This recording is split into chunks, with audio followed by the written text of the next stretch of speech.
Kinumpirma ni Bea Alonzo na magbabalik na siya sa paggawa ng teleserye ngayong taon matapos ang halos isang taong pahinga sa pag-arte.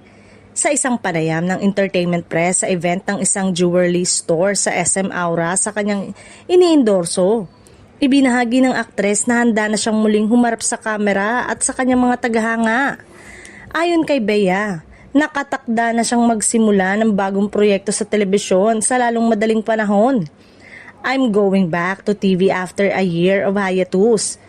I'm going to start doing a soap very soon, still with GMA, pahayag niya, na lalong nagpasaya sa mga kapuso viewers na matagal nang naghihintay ng kanyang pagbabalik.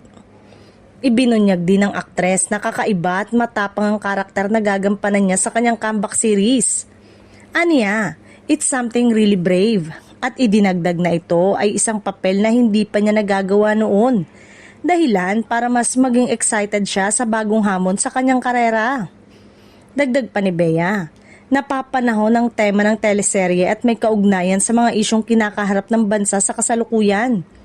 Dahil dito, inaasahang magiging makabuluhan at mapag-uusapan ang kanyang bagong proyekto kapag tuluyan na itong ipinalabas. Huling napanood ang aktres sa Kapuso series na Widow's War kung saan nakasama niya si Carla Abellana. Tumagal ng 6 na buwan ang pag-ere ng nasabing programa bago ito nagtapos noong Enero ng nakaraang taon, na sinundan ang kanyang pansamantalang pahinga sa showbiz. Sa pagbabalik ni Bea Alonzo sa telebisyon, tila napapawi na rin ang mga chikang balak na niyang iwan ng pag-aartista.